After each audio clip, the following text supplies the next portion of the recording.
राम राम जी दोस्तों, welcome in my channel. आज हम बनाने वाले हैं उड़ीसा का मशहूर दालमा, जिसके लिए सबसे पहले हमने अरहर का दाल लिया है, कोई से तूर का भी दाल बोलता है। हमने 1.5 चम्मच के करीब दाल लिया था।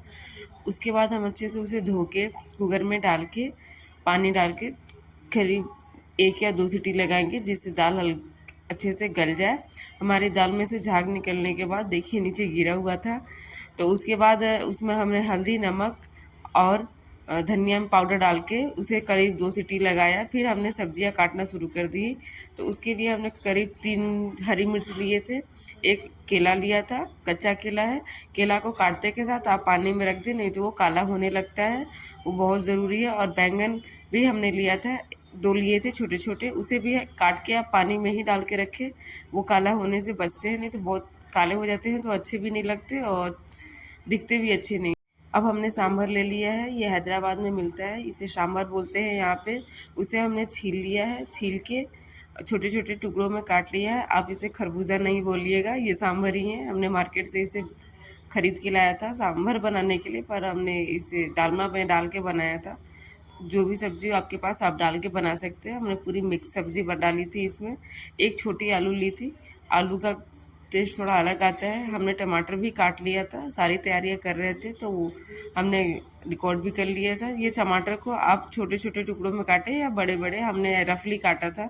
अब हमारे पास एक सहजन था तो उसे भी हमने छील लिया था। सहजन को छील के बनाने से अच्छा लगता है कि इसमें छिलका नहीं ज़्यादा आता।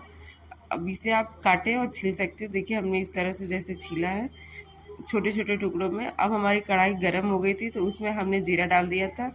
धुएं थोड़े ज़्यादा निकल रहे थे तो आप इसे जला हुआ मत समझिएगा, हमने इसे लाल करके भुना था। उसके बाद हमने उसी कढ़ाई में थोड़ी सी पानी डाल के करीब 1 कप के करीब पानी डाला था, जिसमें से सब्जियां उबल जाए। उसके बाद हमने सारी कटी हुई सब्जियों को डाल दिया था, बैंगन, आलू, सांभर, सहजन, टमाटर, मिर्ची सब डाल के इसमें आप हल्दी नमक डाल के ढक दीजिए। करीब 10 से 15 मिनट में आपकी सारी सब्जियां हो जाएगी। हमने बहुत बड़ी बड़ी सब्जियां नहीं डाली थी, देख सकते हैं। हमने इसे में हल्दी नमक डाल के उसे अच्छे से मिक्स करके ढक दिया था। तब तक हमने इधर दाल देख लिया अपना।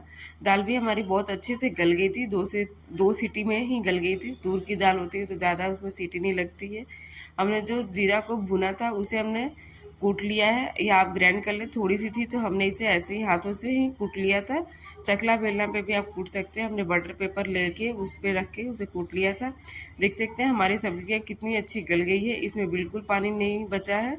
अब आप चाहें तो इसे आप कुकर में डाल के ही भी बना सकते हैं। कुकर में डालने से बहुत ज़्यादा गल जाएगी, इसके लिए हमने इसे अलग से बॉईल करके दाल को अलग से इस पर मैश करके करीब आप इसे 5 मिनट के लिए और ढक के छोड़ दीजिए। उसके बाद सारी सब्जियां बहुत अच्छे से गल के मैश हो जाएगी एक दूसरे में, सारी सब्जियां मैश हो जाएगी। अब इसमें बारी आती है तड़के लगाने की। जीरा को हमने ऐसे भून के रख लिया, ज़्यादा जीरा नहीं डाले हैं।